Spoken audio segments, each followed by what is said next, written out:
आमि पन्नस सदरस नावि छस लमान, आमि पन्नस सदरस नावि ललेश्वरी का है, ललदेद का वाक है। आमि पन्नस सदरस नावि छस लमान, कत बोझ दाय म्योन मेति दी तार। आमेन टाक्यन पून छुम ब्रह्मान, दिल छुम ब्रह्मान घर गसा, दिल छुम ब्रह्मान घर गसा, दिल छुम ब्रह्मान घर गसा।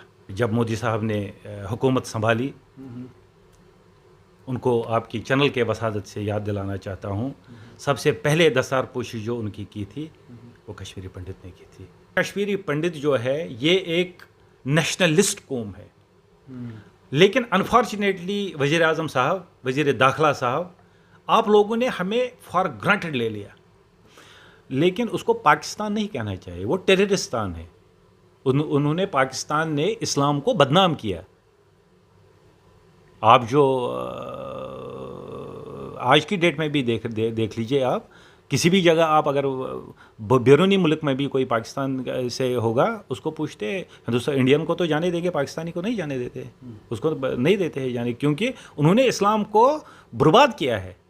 ये जो एक पयस जो एक ज़बरदस्त मज़हब है, जिसकी पैरवी हुज़ूर सल्लल्लाहु अलैहि वसल्लम प्रोफेट साहब ने की है, तो उसको बदनाम किया जा रहा है। आप तो सभी एक ही जो है वो बेसिकली एक ही कम्युनिटी से जो है वो दो निकली हुई शाखाएं हैं, तो फिर आप मिनिस्क्यूल इसलिए हो गए क्योंकि आपका धर्म अलग है, या फिर आप जो है वो कल्चरली खुद को बाकी कश्मीरियों से जो है वो अलग मानते हैं? कि जो उमर साहब है, he is a very reasonable person, he is a very shrewd politician, very honest. What I have, जो मैं मैं अपनी लेवल पे बात कर रहा हूँ, this is not on behalf of my organisation. Personally मैं कहता हूँ कि उमर साहब जो है एक विजनरी लीडर है। तो हमें उम्मीदें हैं, उम्मीद हमारी ये है कि उमर साहब हमारी प्रॉब्लम्स का समाधान ज़रूर करेंगे। और वज़ीर आला साहब जो है वो कश्मीरी पंडितों के लिए एक सॉफ्ट कॉर्नर रखते हैं। तो क्योंकि मैं उनसे बहुत बार ये मुलाकाती हुआ हूँ, उनसे मुलाकात हुई है हमारी, नॉट ड्यूरिंग दिस पीरियड, इससे पहले जहाँ तक मैं उमर साहब को जानता हूँ, मुझे लग रहा है कि ही is a very reasonable, very visionary leader और विजडम वाला बंदा है वो। बुधवार को जम्मू कश्मीर के नए मुख्यमंत्री जो है वो शपथ लेंगे, यानी ओथ लेंगे, और उमर अब्दुल्ला जम्मू कश्मीर के एक नए चीफ मिनिस्टर की सूरत में सामने आएंगे। 10 सालों के बाद यह अवसर आ रहा है जब यहाँ पर इलेक्शंस हुए और लोगों की हुकूमत को जो है वो बनने के लिए जो है एक बार अवसर दिया गया। और ऐसे में जम्मू कश्मीर के कई मसाइल है जो चैलेंज बनकर इस नई हुकूमत के सामने जो है वो रहेंगे।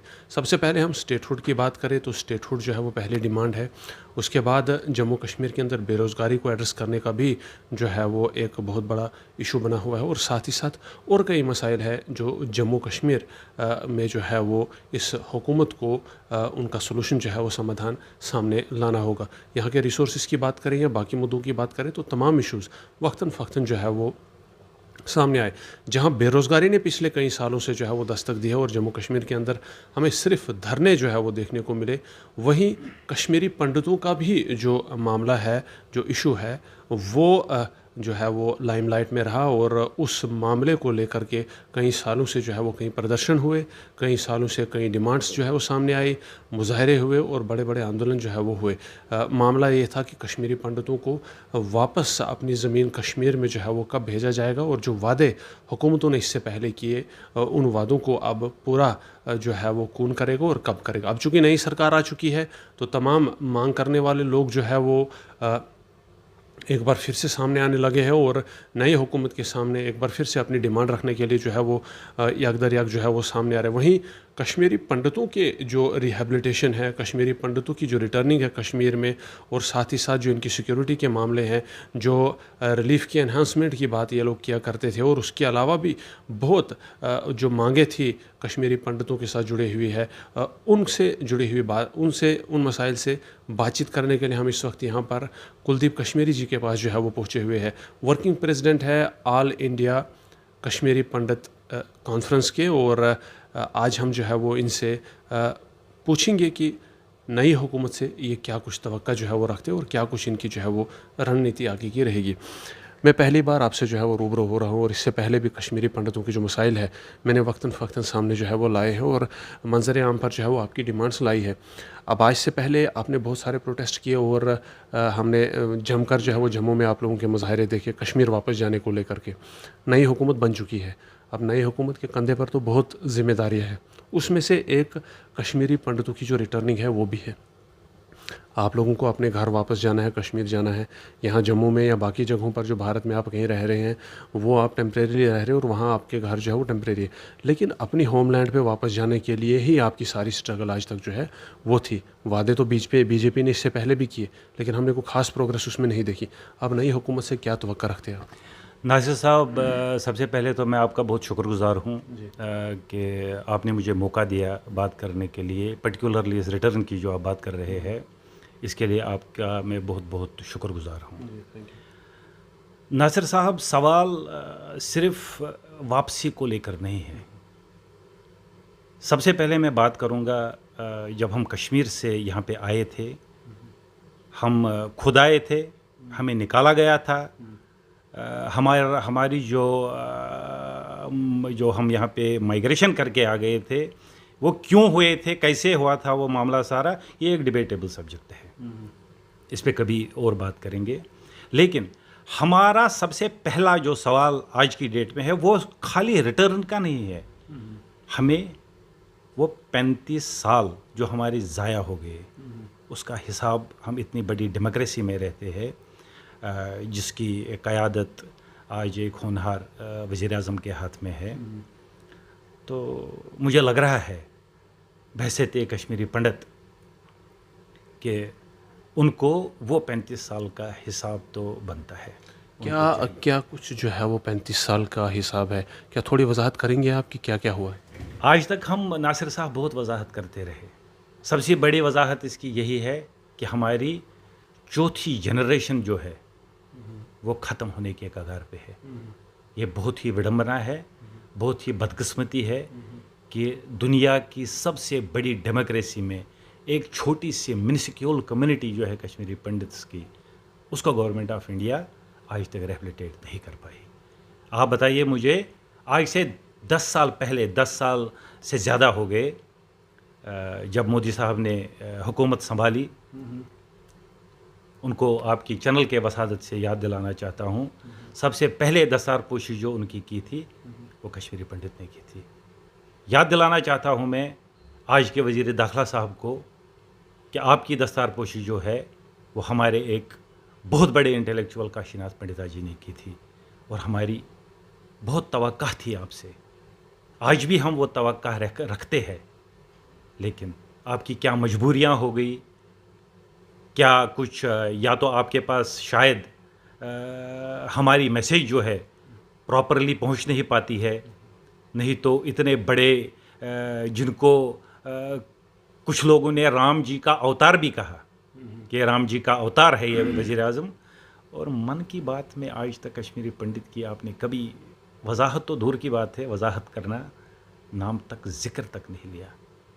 भारतीय जनता पार्टी से आप लोगों को ज़्यादा तवक्का थी, ये बात तो मानने वाली है, क्योंकि बीजेपी में जब मोदी साहब ने पद संभाला अपना वज़ीर-ए-आज़म का, प्रधानमंत्री का, तो उसके बाद जो है वो काफ़ी हद तक जो राष्ट्रवाद है उसको फ़रोग दिया गया और कश्मीरी पंडितों को लाइमलाइट में रखा गया था। और तब जो रीजनल पार्टीज़ है उनकी काफ़ी निंदा की गई, खासकर नेशनल कॉन्फ्रेंस को तो काफ़ी कश्मीरी पंडितों के मामलों में जो है वो निंदा का शिकार होना पड़ा हुआ है।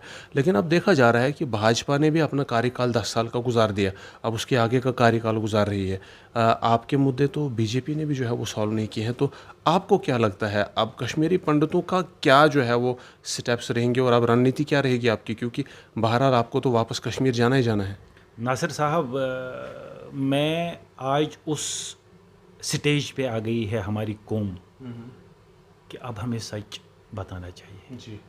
सच ये है कि कुछ अरसा पहले जब पार्लियामेंट्री इलेक्शंस हुए थे, मेरे फादर साहब से मेरी बात हुई थी। मैंने कहा उनको, घर में बात चली कि आपने किसको वोट डालना है। उन्होंने एक बड़े मज़े की बात कही। He is around 92 years of age, he was working with Border Security Force. उन्होंने कहा, बेटा हुआ तो कुछ नहीं 10 साल में, this is what he said my father, लेकिन मुझे समझ नहीं लग रही है कि मेरा हाथ कमल की तरफ ही जाएगा वहाँ पे। ये एक मैसेज है प्रधानमंत्री के लिए कि कश्मीरी पंडित जो है ये एक नेशनलिस्ट कौम है। लेकिन अनफॉर्चुनेटली वज़ीर आज़म साहब, वज़ीर दाखिला साहब, आप लोगों ने हमें फॉर ग्रांटेड ले लिया। कोई बात नहीं है, कश्मीरी पंडित है, ये अपने ही है, ये वोट डाल देंगे, कोई टेंशन नहीं है। लेकिन इस अदालत के ऊपर जो आपकी पार्लियामेंट जो है, ये एक अदालत है, लोकतंत्र की अदालत है, इसके ऊपर भी एक अदालत है। कहीं ऐसा ना हो कि तख्तो ताज कश्मीरी पंडित की अगर आह लग जाएगी, वो देखने को मिला भी आपको पीछे। We are less in numbers, there is no second thought to that. लेकिन कहीं ऐसा ना हो कि तख्तो ताज सिंहासन हिल जाएंगे अगर कश्मीरी पंडित की आपको आह लग गई। आप क्लेम करते हो, यह तमाम सरकारों ने हमारी, मैं आपकी चैनल के वसादत से, क्योंकि अब हम थक चुके हैं, हम बहुत थक चुके हैं, आपकी चैनल की वसादत से कहना चाहते हैं और बड़ी शिद्दत से कहना चाहते हैं कि जो हमारे साथ अपीजमेंट हुई है आज तक, 10 साल पहले जो अपीजमेंट हुआ करती थी, हमें दिमाग में ये बात चल रही थी कहीं ना कहीं कि उसमें हमें थोड़ा सा मिनिमाइज हो जाएगा।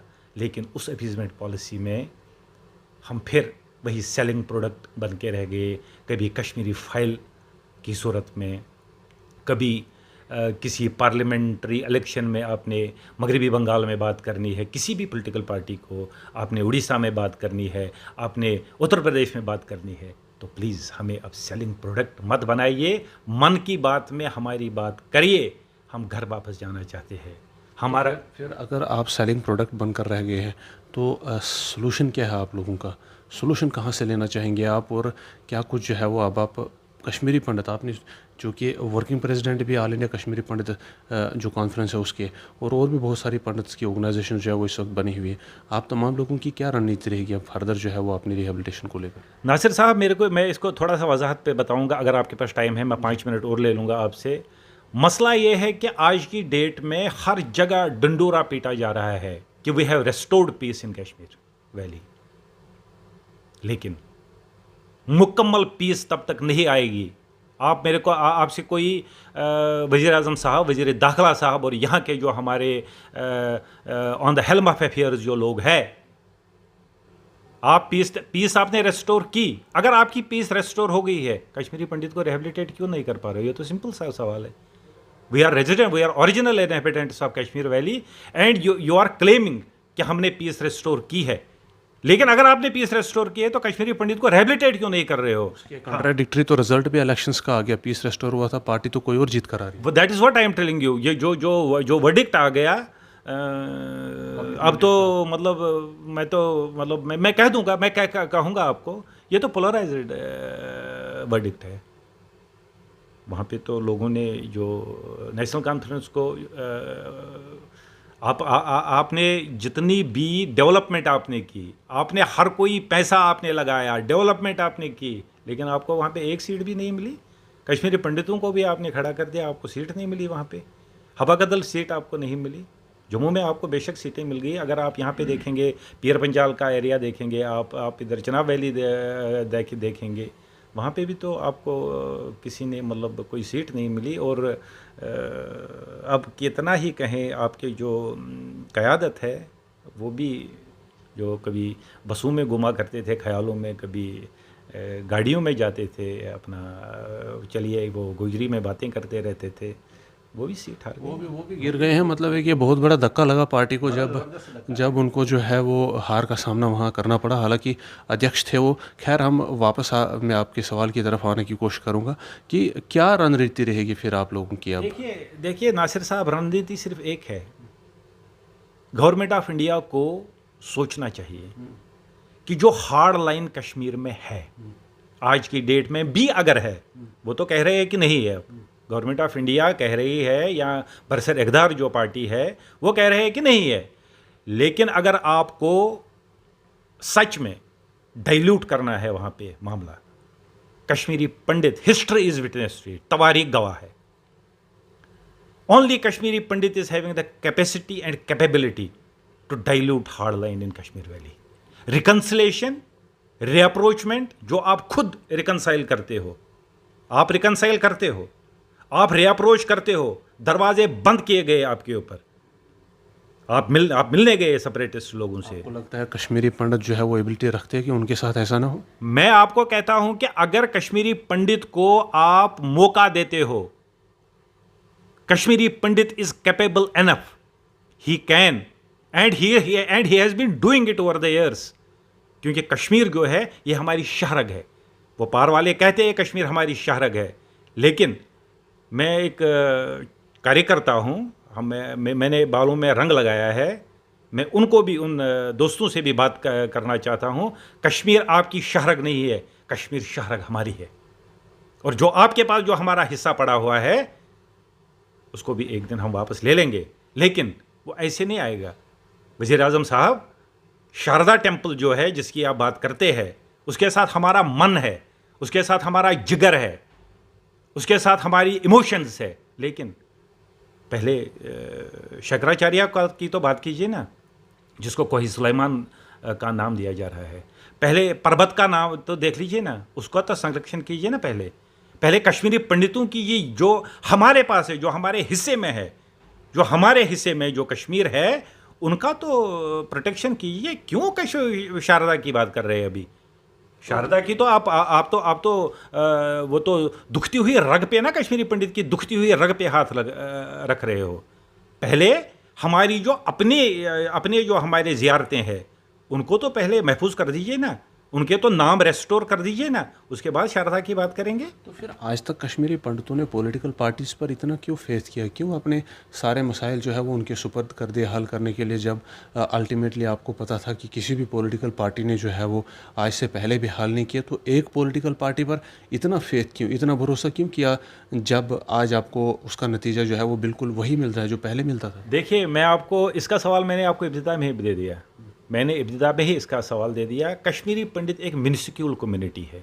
जब हम कश्मीर में रहते थे, हम वहाँ पे भी माइनॉरिटी में थे, लेकिन मैं याद दिलाना चाहता हूँ अपने उन दोस्तों को जो बाहर की इस्लामिक आइडियोलॉजी लेके जो वहाँ पे आ गए और सूफी कल्चर को तार तार कर दिया, और वहाँ की रूह जो है, सूफी रूह जो है वहाँ पे, उस रूह को तार तार किया, और हमारी सरकार को तब तक पता नहीं चला।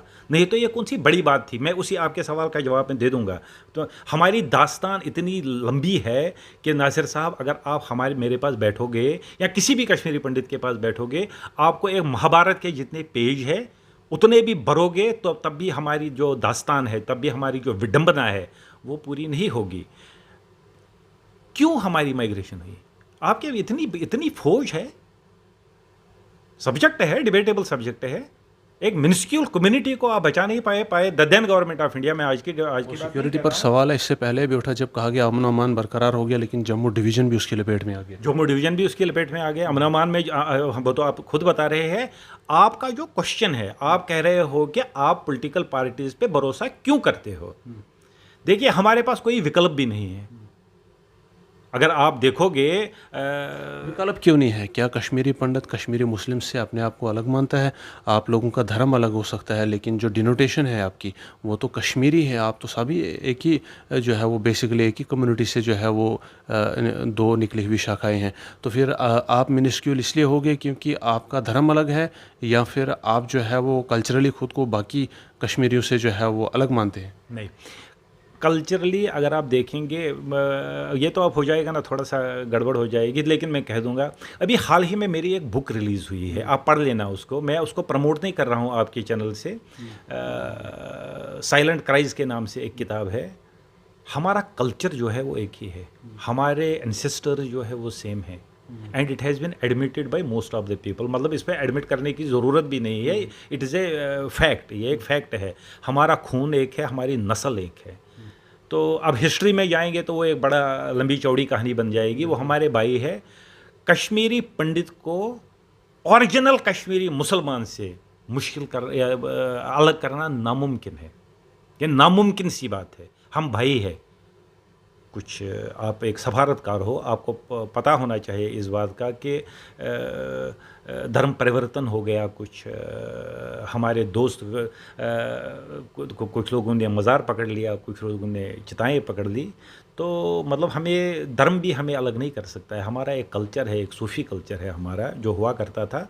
तो मैं अपने आप को मैं अलग नहीं समझता हूँ, ना मैं धर्म के नाम पे अलग समझता हूँ। कि आपने बात की धर्म परिवर्तन तो अपनी मर्जी का होता है, वो कौन किस धर्म को अपनाना चाहता है वो हर इंसान की एक वो तो आत्मिक मर्जी होती है। ये तो फिर लंबी बात छिड़ जाएगी, क्योंकि फिर इसको फिर वो सवाल मैं दोबारा वहीं पर आता हूँ कि आप क्यों खुद को जो है वो इतना आइसोलेट कर रहे हैं कि आप मिनिस्क्यूल हो और खुद अपने मसाइल को नहीं हल कर सकते हैं, इसीलिए आप पॉलिटिकल पार्टीज़ का सहारा लेते हैं। देखिए, किसी भी कम्युनिटी के मसाइल जो है या पॉलिटिकली और इकोनॉमिकली जो मतलब जो ये पस मंज़र में होता है, पॉलिटिक्स जो है पॉलिटिकली उनको एड्रेस किया जाता है। चूँकि ये तो गिवन फैक्ट है ना कि Kashmiri Pandits are less in numbers, we are less in numbers, but हमारी we are no doubt we are less in numbers, लेकिन हमारा जो है ये एक डिसाइडिंग वोट है इन पॉलिटिकल पार्टीज़ के लिए। हमारे मसाइल जो है उनको एड्रेस नहीं किया गया, उनको एड्रेस नहीं किया गया इन पॉलिटिकल पार्टीज़ ने जिन्होंने भी आज तक हुकूमत की है। उन्होंने हमारी मुश्किलात को समझने की कोशिश भी नहीं की। अगर वो हमारे प्रॉब्लम्स को समझने की कोशिश करते तो ये कब के मसाइल हल हो गए होते। लेकिन वो, मुझे लग रहा है, हमें खदशात इस चीज़ के हो रहे हैं कि वो they want to keep the pot boiling. ये अभी कितनी जो है वो प्रोग्रेस हुई है आपकी रिटर्निंग को लेकर के? 10 साल में कुछ तो हुआ होगा। Government of India has miserably failed in rehabilitating Kashmiri Pandits. God knows why. इतनी कॉम्पिटेंट वज़ीर आज़म है हमारे पास, इतना कॉम्पिटेंट मैकेनिज़्म है हमारे पास। They have to put in place the proper mechanism for the rehabilitation of Kashmiri Pandits. Why they failed, ये समझने की बात है। मैंने इसका यही निष्कर्ष निकाला है, शायद या तो वज़ीर आज़म के पास हमारी बात नहीं पहुंचती है, तर्जुमानी नहीं हो पा रही है प्रॉपर, या तो वो समझने की कोशिश ही नहीं कर रहे हैं। मुझे समझ नहीं लग रहा, हम ये हमारे सिर से ऊपर बात चली गई है। अब हम अपने ही लेवल पे कोशिश कर रहे हैं वहाँ जाने की। अब हमारे यार उसके लिए जब आप अपने लेवल पर वहाँ जाओगे तो वहाँ का माहौल, वातावरण आपको लगता है साजगार है कि आप लोगों को जो है वो एक बार फिर से वहाँ पर है जो है वो हैबिटेट होने के काबिल जो है वो है? सिक्योरिटी के मामले बनेंगे, आपको पहले भी सिक्योरिटी का मामला बना था जो आप लोगों की माइग्रेशन जिसकी बदौलत वहाँ पर हुई है। अब अगर दोबारा आप जाओगे, ना आपको गवर्नमेंट के थ्रू भेजा जाएगा, ना ही आपको गवर्नमेंट के थ्रू रिहेबिलिटेट किया जाएगा, तो ये एक, मुझे जहाँ तक लगता है, ये एक सुसाइडल अटैम्प्ट होगा। नासिर साहब, जो आप सिक्योरिटी की बात कर रहे हैं वो मैंने आपको इब्तिदा में ही कहा, वो तो आपने पीछे देखा भी, जो टारगेट किलिंग्स हो गई, वहाँ पे कश्मीरी पंडितों को चुन चुन के मारा गया। लेकिन हमारी सोच आज भी यही है कि वहाँ पे जब तक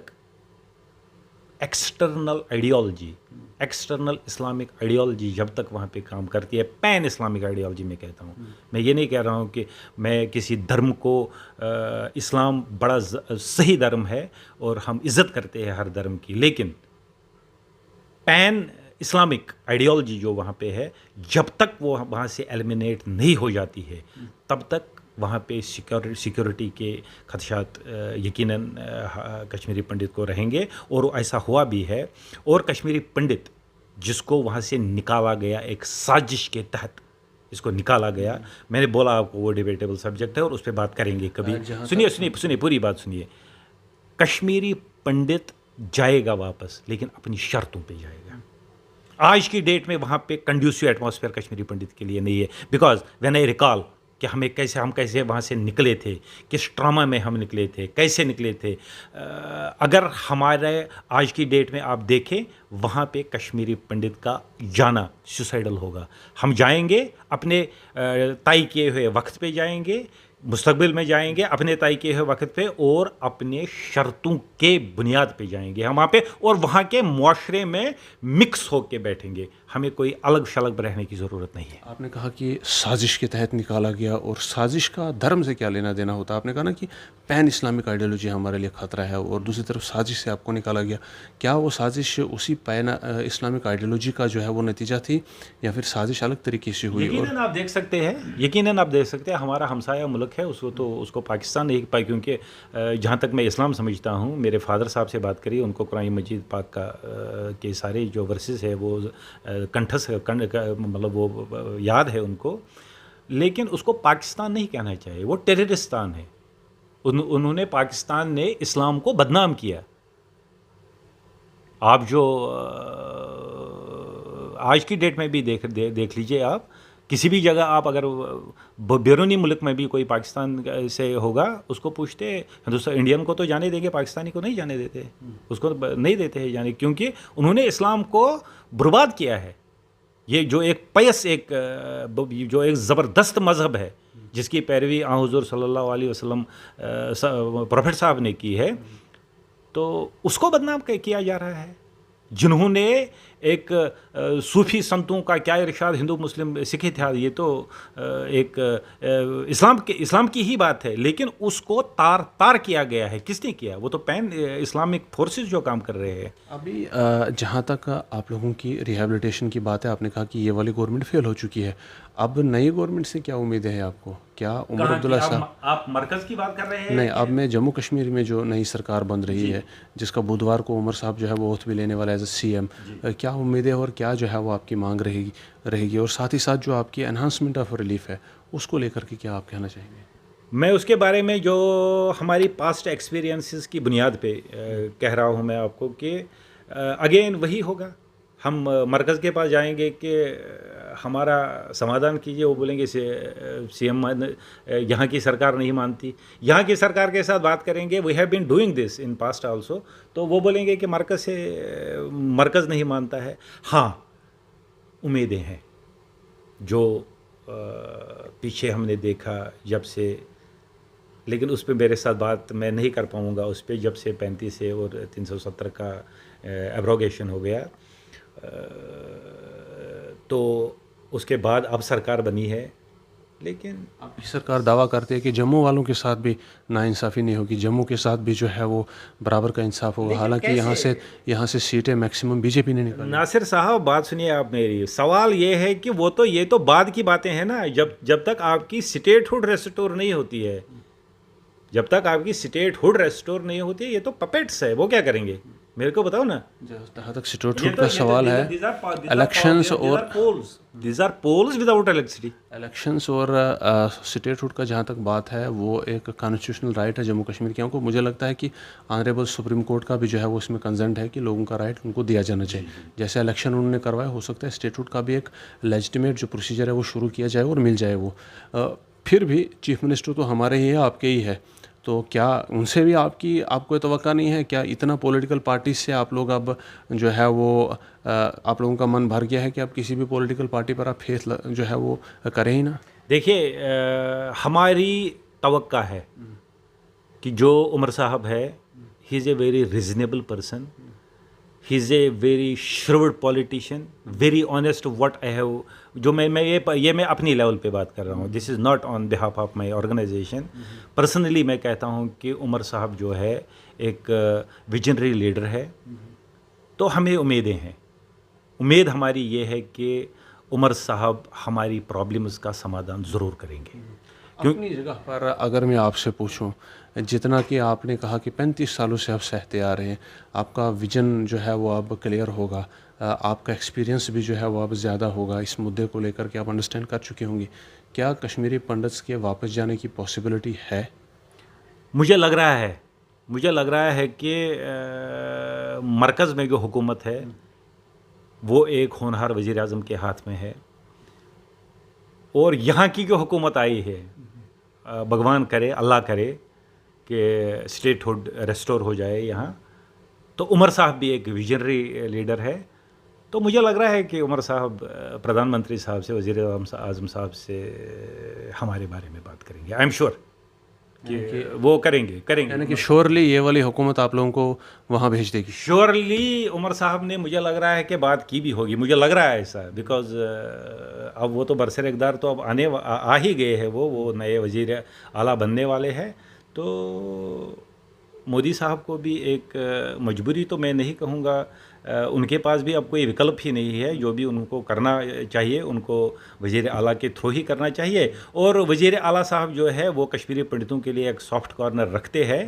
तो क्योंकि मैं उनसे बहुत बार ये मुलाकाती हुआ हूँ, उनसे मुलाकात हुई है हमारी, नॉट ड्यूरिंग दिस पीरियड, इससे पहले जहाँ तक मैं उमर साहब को जानता हूँ, मुझे लग रहा है कि ही is a very reasonable, very visionary leader और विजडम वाला बंदा है वो। जो वज़ीर आज़म साहब, अपना जो वज़ीर आला साहब जो बनने वाले हैं वुड बी, वो एक विजनरी है और विजडम रखते हैं। तो वो कुछ ना कुछ, ये और मोदी साहब, कीपिंग असाइड उनका जो आपस में वो भारतीय जनता पार्टी है और वो दूसरे उस सिक्के का दूसरा पहलू है, लेकिन ये पहलू कभी एक भी हो सकता है। अच्छी बात है, अच्छी बात है। हम भी तवक्का रखते हैं कि वो आपस में बात करे और हमारा कोई इजाला हो जाए कश्मीरी पंडित से। अगर कश्मीरी पंडित कुछ दो लाइनें आपसे ऐसी हो जाए जिससे लगे कि कश्मीर जो है वो उन दो लाइनों में छलक गया, चाहे वो कश्मीरी पोइट्री में कुछ हो या कुछ और ही है, आपके मुँह से हम सुनना चाहते हैं। आम पन सदरस नाव छस लमान, आम पन सदरस नाव, ललेश्वरी का है, ललदद का वाक है। आम पन सदरस नाव छस लमान, कत बोझ दाय म्योन मेति दी तार। आमन टाक्यन पून छुम ब्रमान, दिल छुम ब्रमान घर गसा, दिल छुम ब्रमान घर गसा, दिल छुम ब्रमान घर गसा। बात करने के लिए बहुत बहुत शुक्रिया। फ़िलहाल तो मुझे भी इसका मतलब जो है पता नहीं, लेकिन ज़रूर कई कश्मीरी लोग जो है वो इसको सुन रहे होंगे और इसका मतलब जो है वो जान चुके होंगे।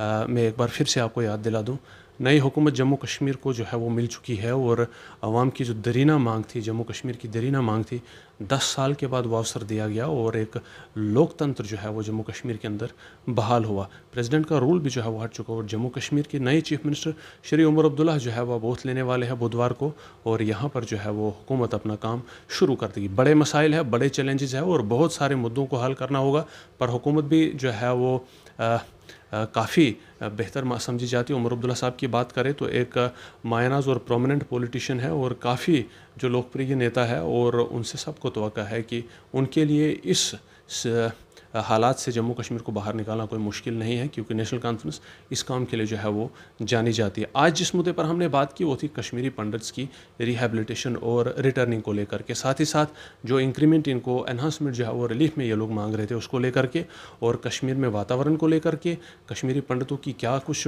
मांगे हैं, क्या कुछ रणनीति होगी और क्या कुछ जो है वो कश्मीरी पंडित अब फर्दर जो है वो अपनी मांगों को लेकर करने वाले हैं। उम्मीद करते हैं कि आपको ज़रूर पसंद आई होंगी और इस रिपोर्ट से जुड़ी हुई जो कुछ भी विचारधाराएं आप रखते हैं वो कमेंट सेक्शन में आप ज़रूर हम तक साझा करेंगे। साथ ही न्यूज़ को ज़्यादा से ज़्यादा शेयर करें, चैनल को फॉलो सब्सक्राइब भी करें। इस रिपोर्ट में फ़िलहाल के लिए इतना ही, दीजिए इजाज़त। जय हिंद।